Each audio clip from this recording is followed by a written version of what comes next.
I'm Michelle Graves, your host on today's segment of The Power of Money. I'm glad to have you here. Now, at The Power of Money, we are interested in three things happening.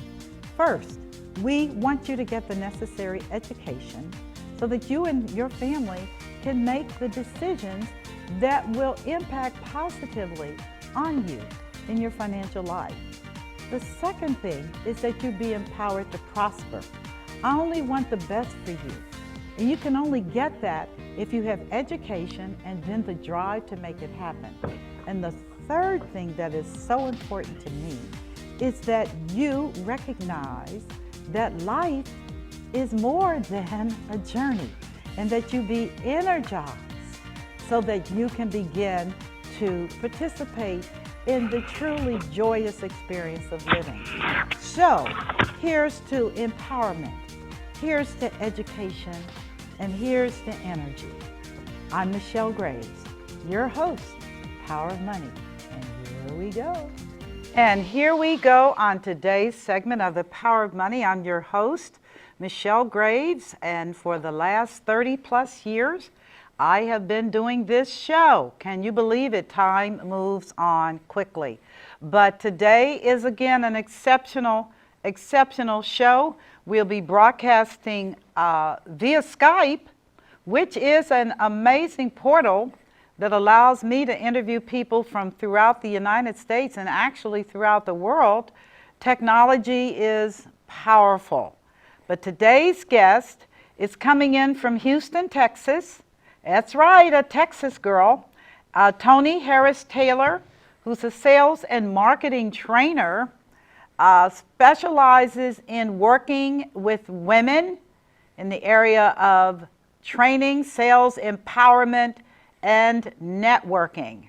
Very powerful for today's women. So you want to stay put, particularly if you're a female, and you want to know how to leverage efficiently and effectively. You want to listen to Ms. Taylor because she's got a lot to share with me over the next hour, and it's going to be absolutely great stuff. I'm excited about interviewing her and getting her perspective on networking. I can tell you personally that effective and efficient networking built my practice years ago. And if you can master the basics, and it has to begin with, you got to like people, by the way. You don't network if you don't like people. But I'm going to let her talk about that, and I welcome her in. Hi, Toni Taylor. How are you today? I am wonderful, Michelle. Thanks for having me. Can you hear me fine? I can hear you just great. I'm delighted that you were able to free up some time from your incredibly busy schedule to talk to my viewing audience, many of whom are women, YouTube followers, yeah, wave at them, about women empowerment, networking, the whole gamut of what we need to know today to be successful in the business world. I'm going to give the platform to you, and I'm going to let you go with it. Well, I hope we're going to talk back and forth because I don't want to just talk to myself. Oh, no, we'll talk back and forth. We're going to talk back and forth. Okay, good. I love networking, but you know, it wasn't always that way. And when I became a financial advisor, in 2005, actually, I transitioned from advisor to management, and one of my goals that I was measured by was recruiting, but I didn't know how to go and find people. And while I'm an extrovert, sometimes that plays against me. And so I invested in learning how to network. At that time, you know, coaching was just becoming up and coming, and I invested $6,000 to learn some of the secrets that I'm going to tell you today. That's amazing. And I'm going to tell you that, yeah, that was the best $6,000 that I have ever invested because it transformed the way that I think about networking and the way that my business was operating. And so I've taken those skills, and I'm no longer in financial industry, but I now serve the financial industry in training them on how to get known, get connected so they can get paid.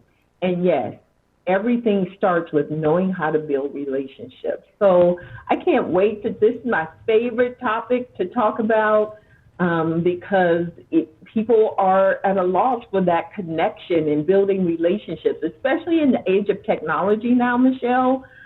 Technology is great, but the cell phone has robbed us of connecting with people. And I'll be the first to say I am very addicted to the phone, so I have to make a conscious effort to put it down. I know what you're meaning. Let's have I know what you're saying. Conversation. I do.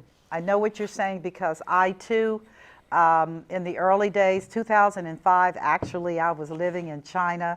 So I'm not, I spent a year over there learning how to develop expertise in communicating with people that did not look like me, talk like me, act like me. It was a very transformational experience for me at a point in my life where I needed that. And you are absolutely right. It starts with relationship.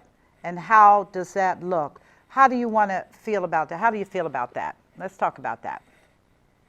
So absolutely, you going to another country, extreme another country where Yes. there are no people who look like you and you didn't speak. You know, my business is called Drastic Results Training. Drastic Results Training. The word drastic permeates everything that I do, personally and professionally, everything that I teach and train, because I know that people are not successful unless they get drastic, whatever that means to them, right?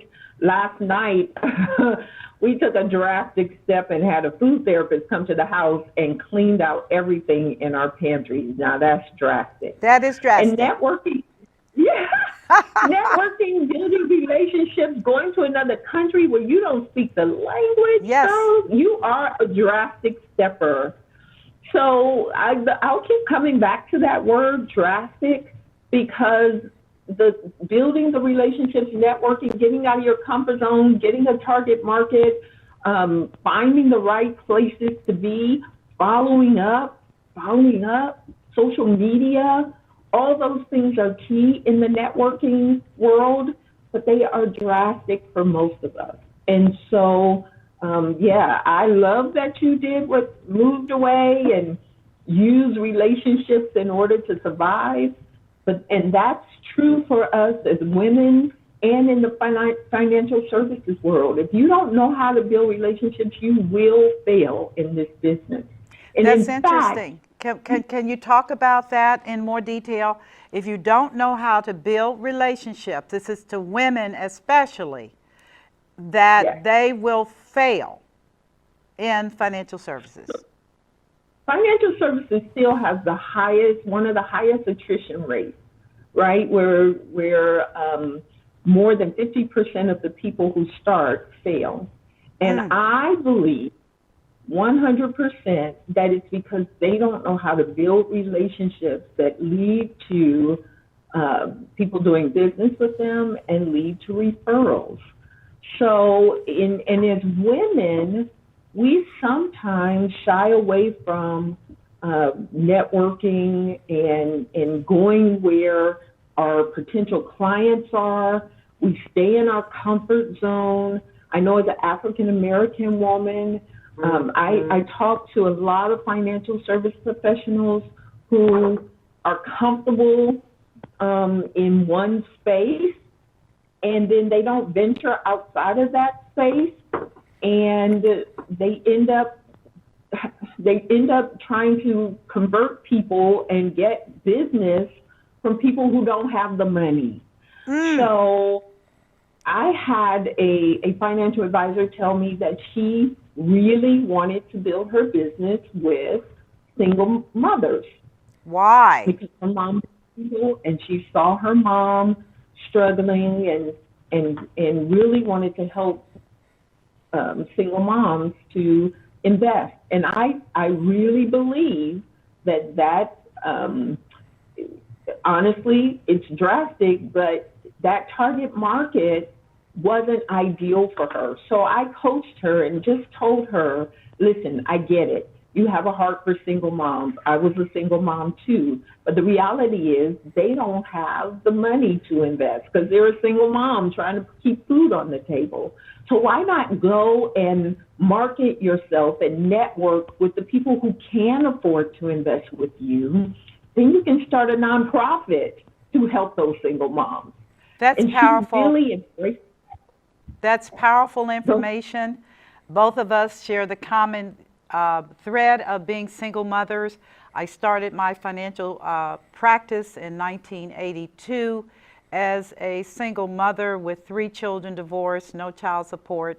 And I did not target single mothers. I helped them through nonprofit exposure, but in terms of where I marketed my services was primarily with wealthy people. And if it happened to be women that were wealthy, great. Men that were wealthy, great. Cincinnati is not a wealthy community. It's a largely impoverished. 50% of our city is in poverty. So you have to be really selective. And the push was hard, Toni. It was hard. I know. Because It was people drastic, really, wasn't it? from church world on, people think you should be a nonprofit yourself. I mean, they Right. want all kinds of work and services without any kind of compensation. What is your thought on that? So absolutely, it really does start with your target market, Michelle. And knowing who you want to serve, who has the money, who has the financial means to invest with you, who has the ability, they've accumulated money. And so being smart about your target market is the foundation for all your networking.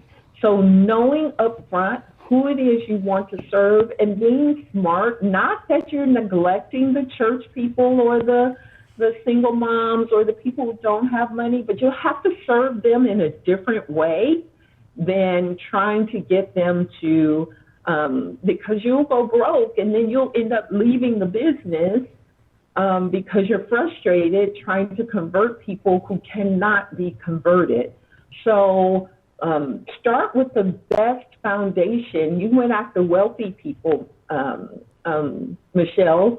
So I'm going to throw the question back to you so that we're conversating, and that is, how did you get out of the mindset of, wanting to stay in your comfort zone where the people around you maybe look like you, and went into the into the wealthy community? And how did you get out of that mindset? Because it's drastic to do that, right? Well, I'm going to give you just quick background.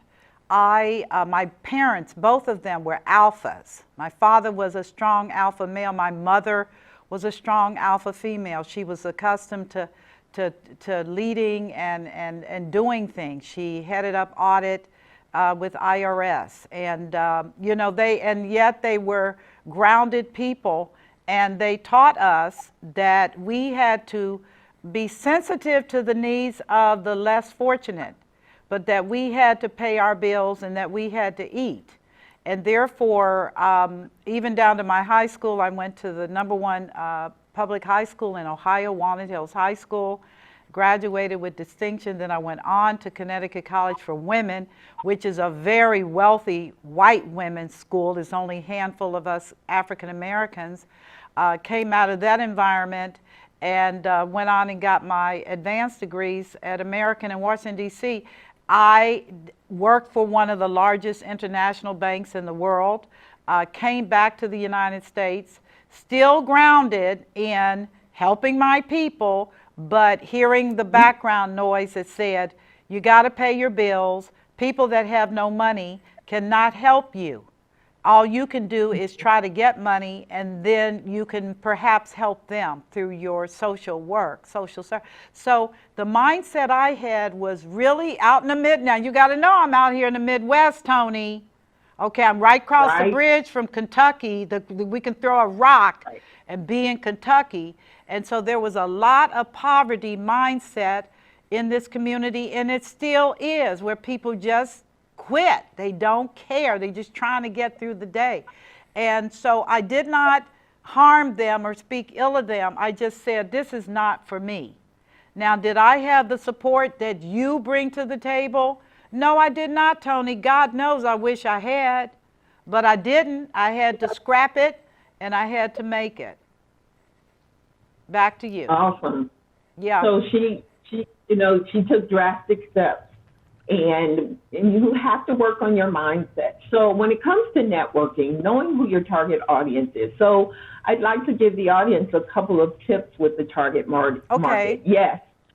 So as women, we gravitate to women, and that's a natural fit for us. And as African Americans, we tend to gravitate to African Americans, and that's okay, right? But we want to find the people who are already successful, right? High professionals, people who are making money and are ready to invest. So a lot of times it is the more mature, 50 plus crowd. And maybe they've had a long time career and they're just about to retire. Maybe they're engineers. I was coaching a real estate professional yesterday. They want to sell $300,000 to $400,000 homes, and in Houston, that's a high-end home. And so I was like, well, where are you showing up? Are you showing up where the people who can afford $300,000 to $400,000 homes are? And we made a list of medical professionals, engineers, oil and gas is big here. Financial services is big here. And so we made that list. Now we said, let's tap into the organizations that serve those people.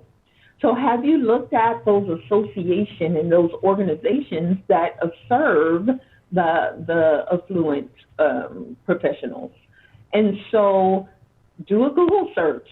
Search for Women Engineers Association in your city, right? So Women Engineers in Cincinnati. See if there's an association that comes up, and then go there and visit and shake hands with the president and ask the president if they have speakers and how do I get to be a speaker. So, speaking is another networking tool that I use to show my expertise. There's all these breakfast, lunch, and dinner meetings that they need speakers, and they want your expertise. And so you can offer to be a speaker within compliance, of course, but there's plenty of presentations out there that are already ready for you, and you can then become that center of influence or that speaker in the front of the room. And that has taken my business global. That strategy alone is what has helped me to be able to speak all over the country, speak in Canada 4 times, be in a book inside the UK, just because I have learned how to network, show up where the people are that you want to connect with, and then ask to be the speaker. And I'm telling you, things will happen, magic will happen in your business. I think that's a very interesting insight and perspective on the speaking component, because certainly I would have to say that the speaking agenda gives you broad space for lots of opportunity to share your vision, your expertise in your case, and it is global. It's a big world today. That's what I learned from being overseas and dealing with people in other countries. And this is why I'm so adamant that women have got to play ball. We got to play ball. We got to hit the ball, but you got to know how to hit the ball. So some of your other suggestions would be, Toni.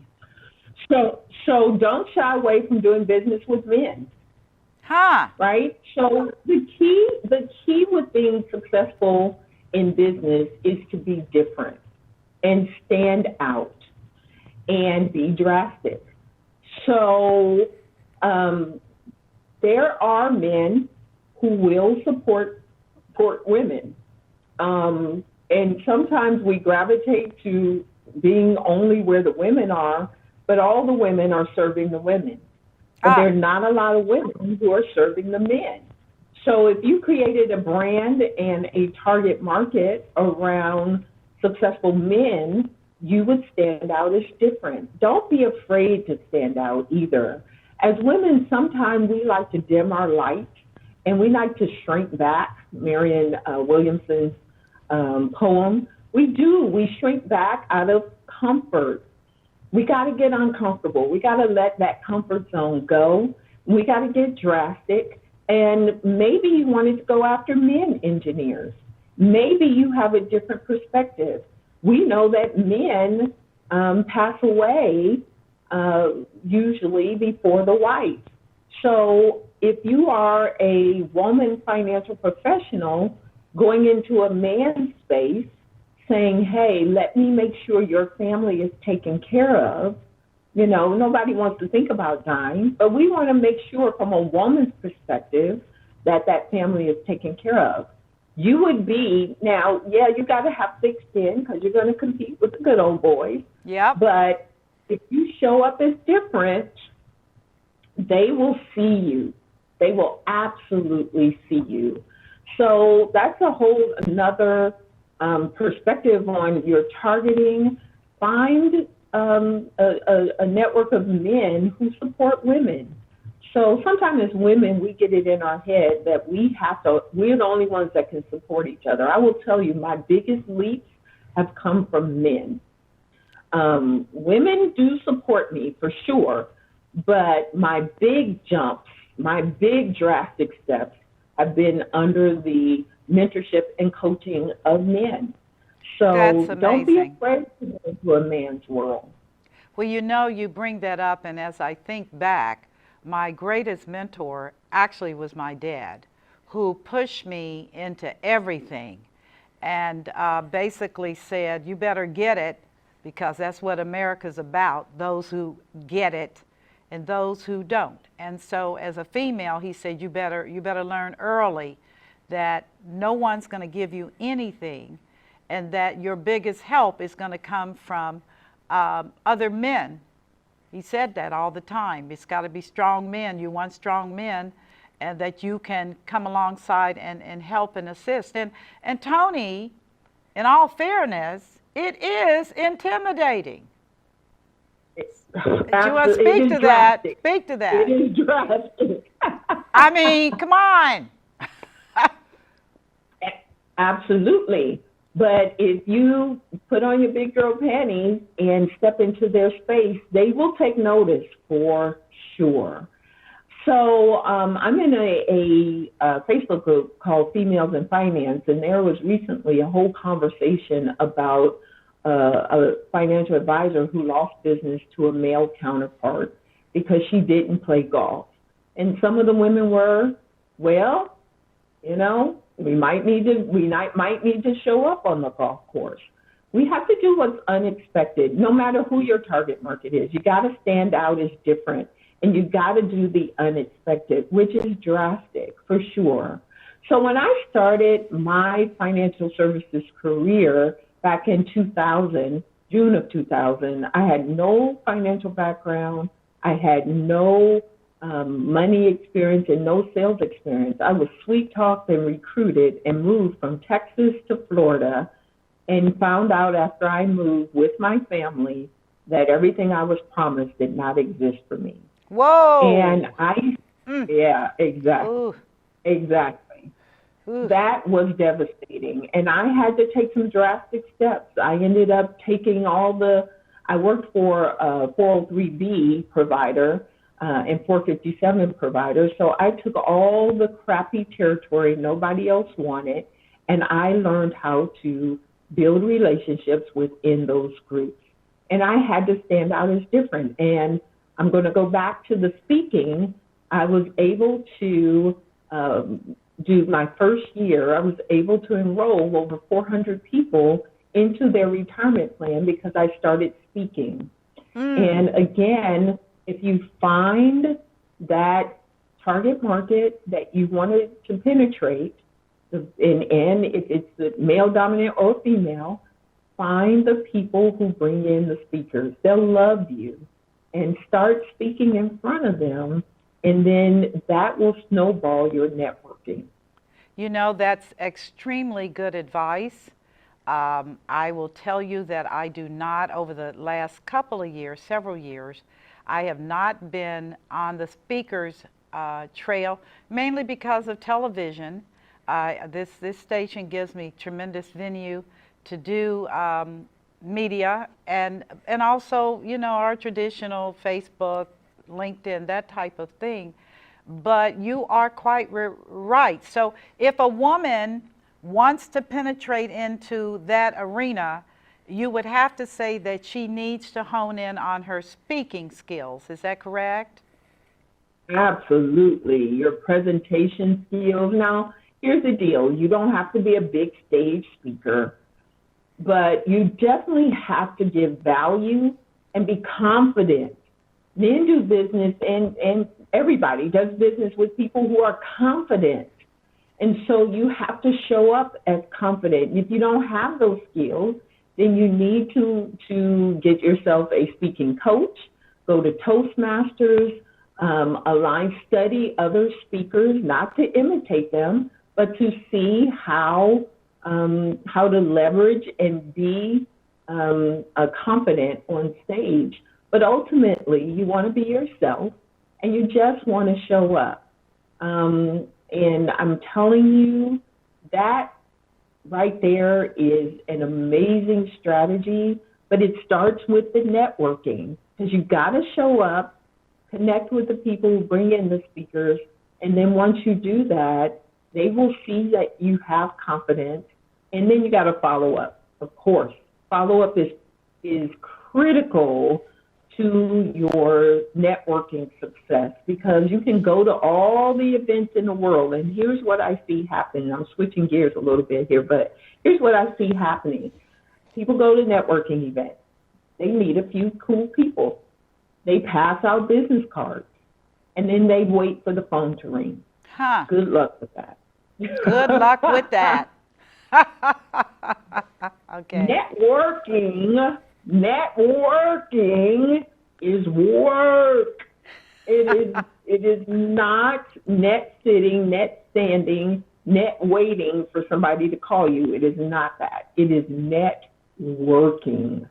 And so, I teach my clients how to leverage their networking efforts so that they can be drastic and be different than anybody else in the room. So absolutely, we need to figure out how to leverage relationships in the room so that people will so that you can get known and people will send you business. So let me ask you a question relative to that. What happens if you find yourself, because this is a proverbial thing with women, the good old girls, my girlfriends, my sister girls, and find in many instances, certainly real, where their friends don't help them at all. They need new friends. They need new friends. Put a line through their name. Right. They need new friends, which is drastic. And that's why you need to go out and network and find new communities, find a new tribe, find the people who will support you. It's very painful when your friends don't support you. Yep. But you got to go find some new folks who will support you. But the other issue here, Michelle, is people sometimes look to be supported before they're supportive. So in my community, I am known as a connector and a resource. And I'm proud to be known for that. People call me and say, who do you know, all the time. And I spent 15 years here in Houston building my network. And so, and national and international. So are you supportive? Because if you're not supportive, then people might not support you. Okay. So, and sometimes we have to be supportive before we're supported. I think that's hard. good advice. That's hard. It is very hard to give out. It If is you're in a hard. community that does not acknowledge or support your giving, because it's a community of perhaps people that are takers and users, then the sense is, what's the point? But the reality is, as you said earlier, you probably need a whole new set of friends, put lines through people's names, and move on with your agenda, because we only have so many hours in a day. And you certainly don't want to be in the presence of people that have mastered the art of vampirism, which is to suck everything out of you, and then you wonder. I mean, I'm just saying, I read different things on the different social media venues, and that is a consistent issue with women that are striving to achieve levels of success in sales, etc. How do you get rid of these people? How do you do it? Well, so my mom talks about me and laughs at me all the time. So another one bites the dust, huh, Toni? I love people. I'm a people person. But if I find that people are sucking off of me and not doing anything for me in return, I just phase them out. Okay. Just keep moving. Yep. And you just keep moving. And then pretty soon they'll get the message, right? That, and I communicate with people. I don't have a lot of suckers out in my life though, because I guess the first question would be, who are you being that these type of people are attracted to you? Well, so I don't have a lot of people that are leeches off of me. That's good. Because that's just not what I attract. I attract givers. I run a networking group here.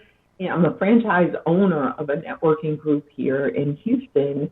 And one of the number one things is you must be a giver. We even do a personality profile to make sure you have a giving mentality and spirit within you.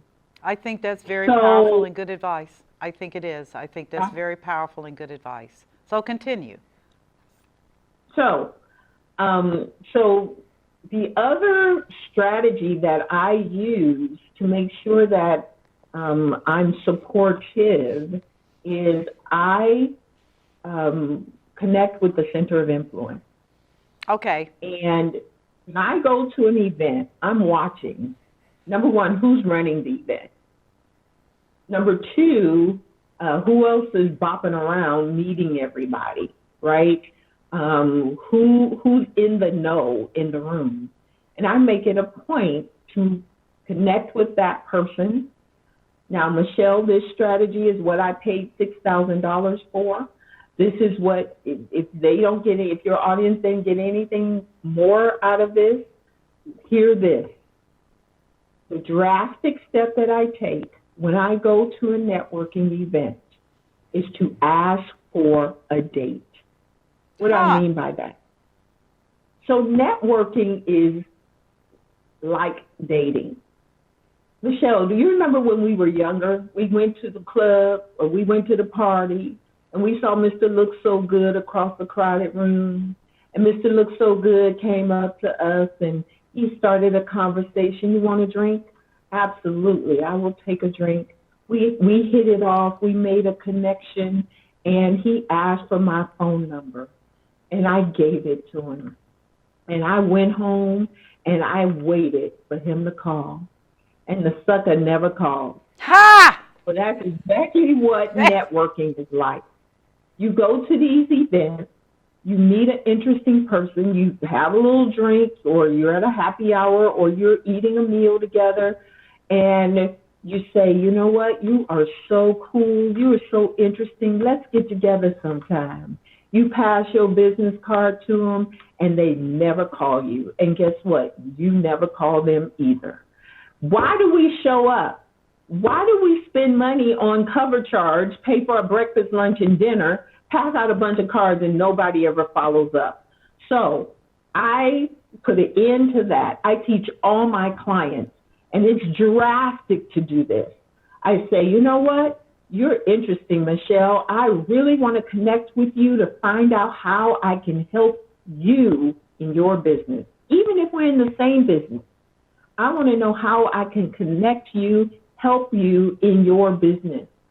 Do you have your calendar? Everybody's got their calendar on their phone right now. Absolutely, I have my calendar. Then let's book a date now.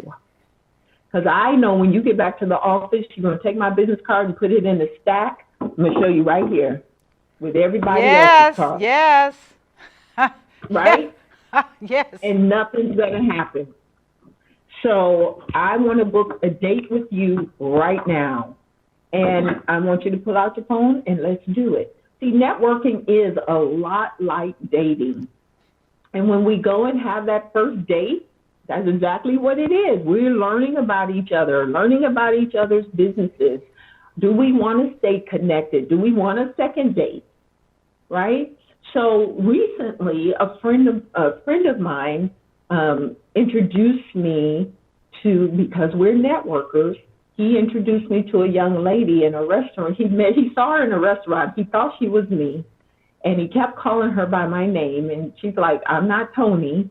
He said, well, you need to meet Toni. So he made the connection, and that's when you know your networking's working, when people start connecting you to resources.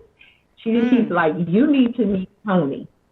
So she followed up, I followed, he sent me a text message with her information. We followed up with each other. We've had 3 dates, and she joined my networking group. We are connected.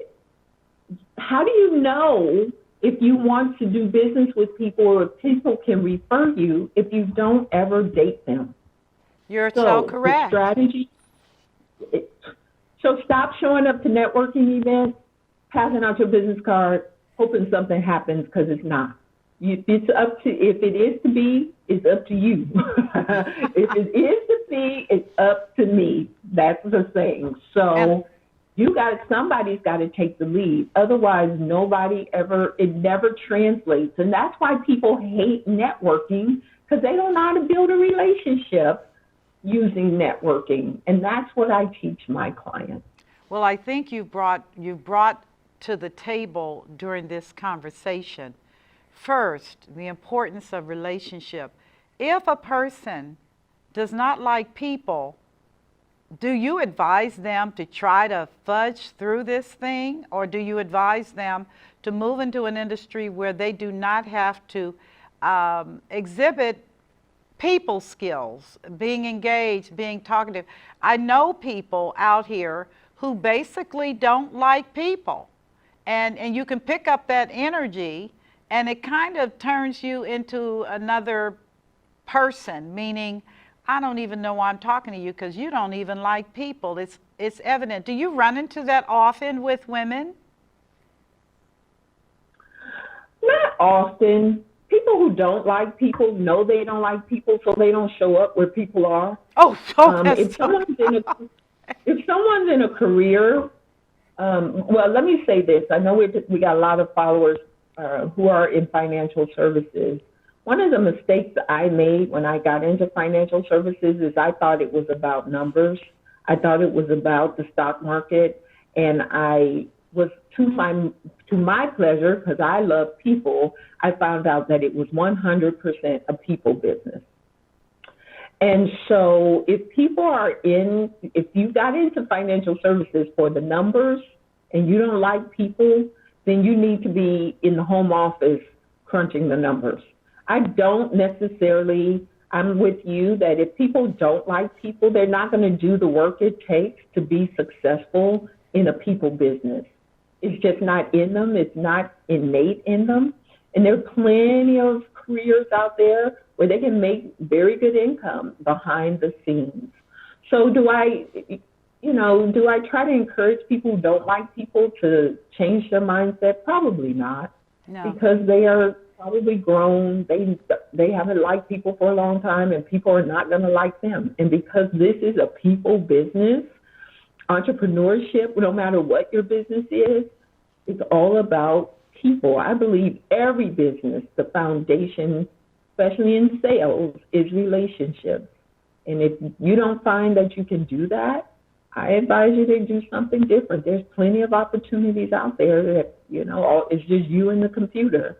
And you're happy. And listen, the world is happier too, because you're not trying to, you're not spreading negativity around people. Now, there are people, now that's the difference. There is a difference between not liking people and having people challenges. People challenges, like not knowing what to say, not knowing how to strike up a conversation, not knowing how to follow up. Those things can be learned. And it's not about not liking people. It's just about not knowing what to do strategically. That's something that can be learned, and that's what I help my clients to do.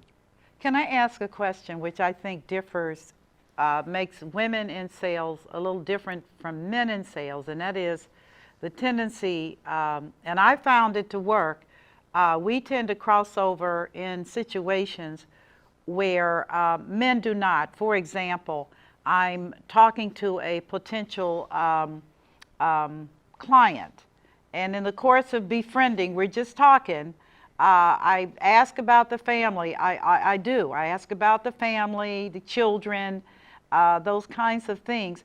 I have found that men do not do that. Is that a good thing or not so good thing? It's a great thing. People want to know you care, right? So what's the saying? People don't really care what you know until they know you care. And so one of the reasons I was successful and am still successful in my businesses is that I remember people. I remember their kids' names, and I know this is a gift. Not everybody can do it. It is a gift. I remember the dog's name. I remember I asked about the dog. People love their animals. So it is,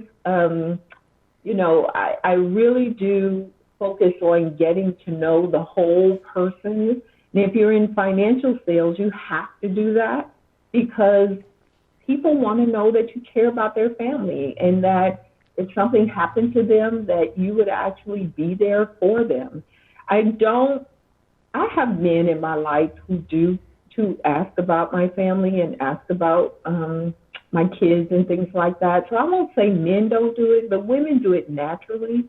And sometimes men have to make the effort to do it. But that's a very important trait because, again, it's about getting connected to people. Here's the other part to that, though, Michelle.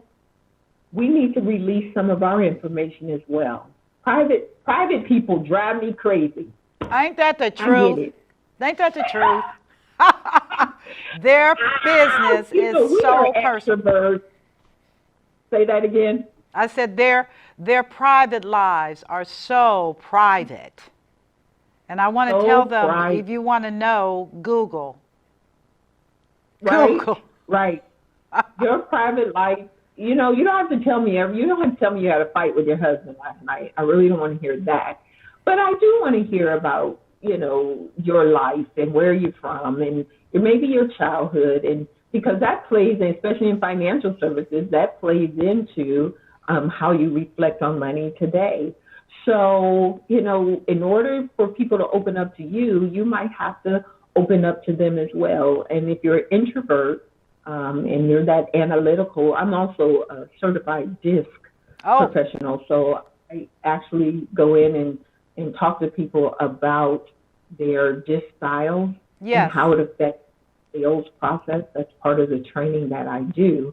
But you and I are high I, right? We never meet a stranger.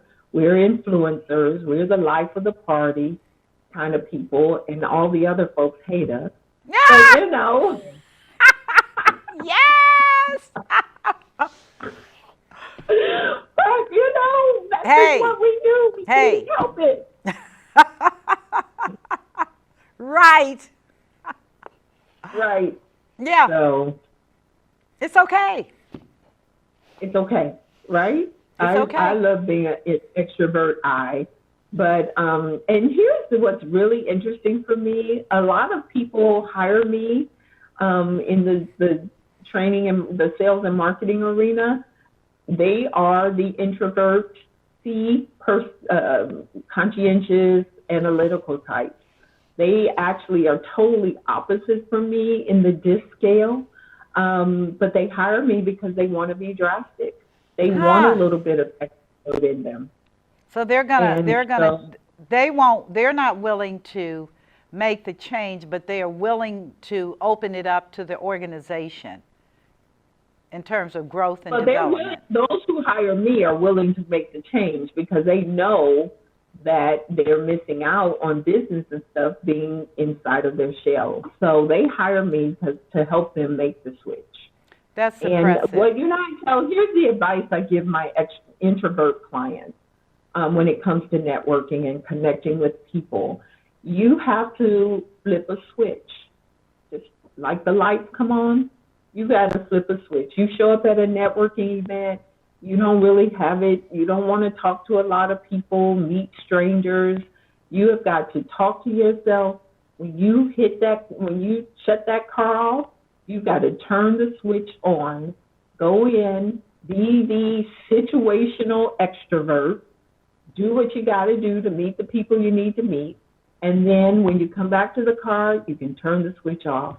One of the biggest situational extroverts that I know is Beyonce. Yes. Beyonce, when you see her, she is very quiet, demure, introverted personality style.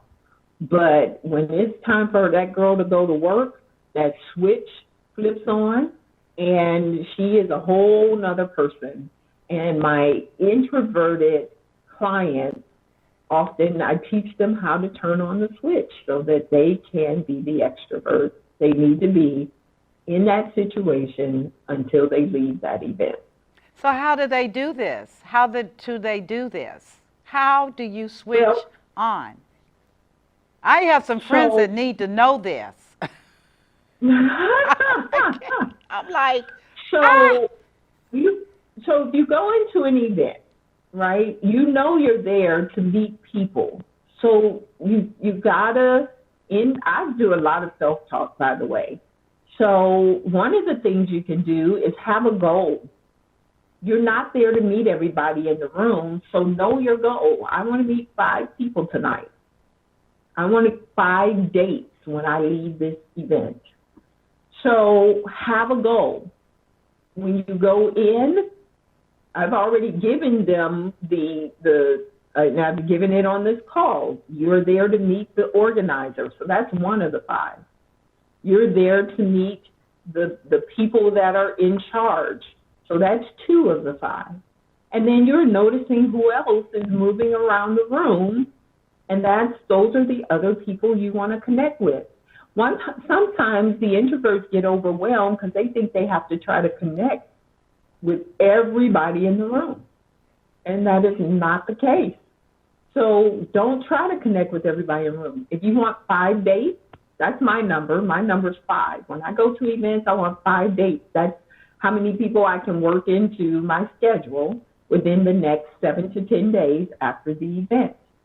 So I tell my introverts, go find your 5 people. Ask for the dates.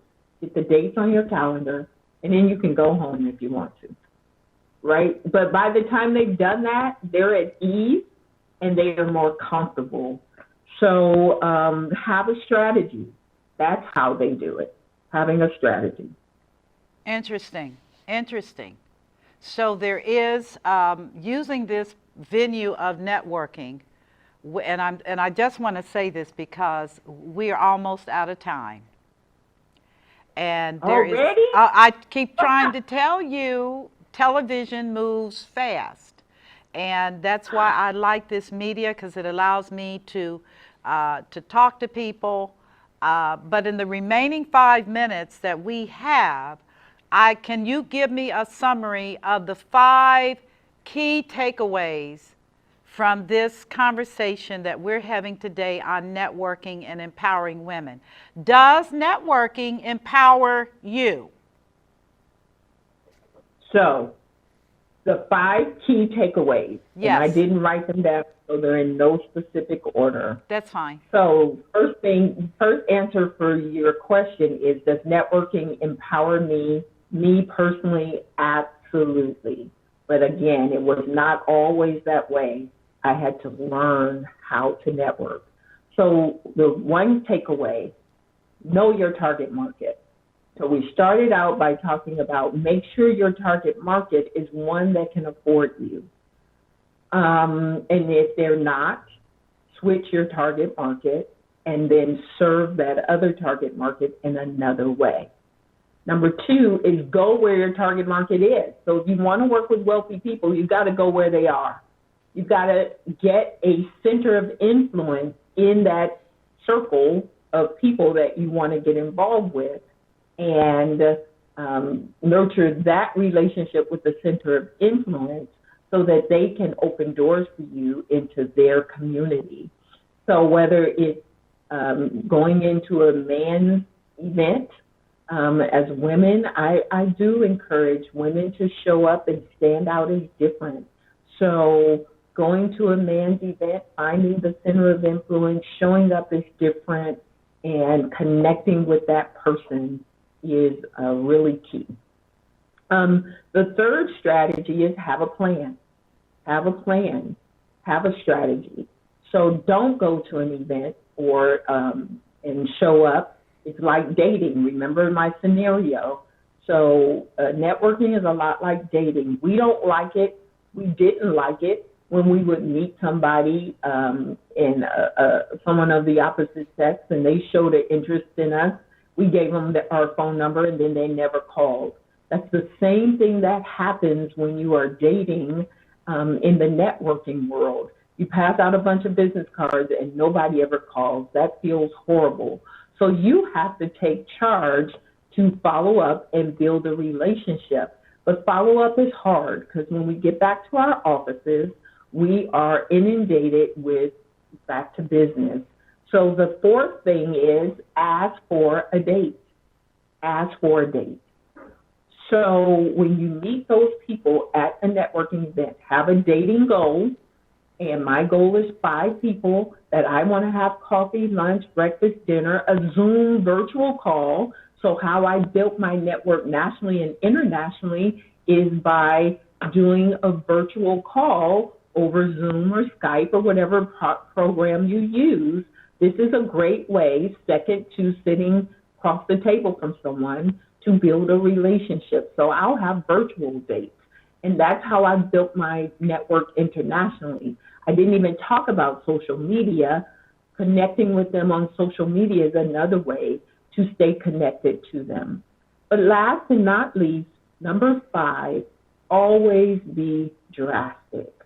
Whoa. Always to get out of your comfort zone, to do something drastic that's going to take your life and your business to the next level. Nobody's successful inside their comfort zone. Nobody is successful inside their comfort zone. So you must take drastic steps to be able to be successful. And networking is drastic for all of us, even the extroverts. And if you don't do it right, it really is uncomfortable. So always be drastic. Well, That's it, Michelle. I want to thank you. We have run out of time. I want to just bring my viewers current. I've just completed an interview with a nationally renowned sales speaker, trainer, a coach, franchise owner, Toni Harris-Taylor, based out of Houston, Texas. Rah, Houston, such an aggressive city. I love Houston. And thanking her for sharing with us keys to success for women and men who want to be superstars, in my opinion, in the area of sales. And that's using networking and honing in on those skills to grow your business exponentially and to be happy and peaceful at heart, knowing that you are facilitating long-term positive relationships in and out of business. I want to thank you so much, Toni Harris-Taylor, for your time today and for your expertise. You gave me some food to chew on for my own business. So I'll be following up with, I'm going to be following up with you anyway, because you just shared some things that I never connected. I never did. And you do need coaching. You need people that understand how this works and can take you to the next step. I'm honored to have you and privileged to have you take out time. And we'll be in touch. For those of you who are viewing The Power of Money with Michelle Grades, your host for I don't know how many years. I started this show in 1982, and it's still chugging away, still doing good stuff. But this interview was, in my opinion, so rich in information, insight, and wisdom. And so I want to thank all of you that have watched patiently. I hope you've learned some things, and I look forward to talking with you very, very soon. God bless you, and may His peace keep you. You take care. Bye-bye. Bye.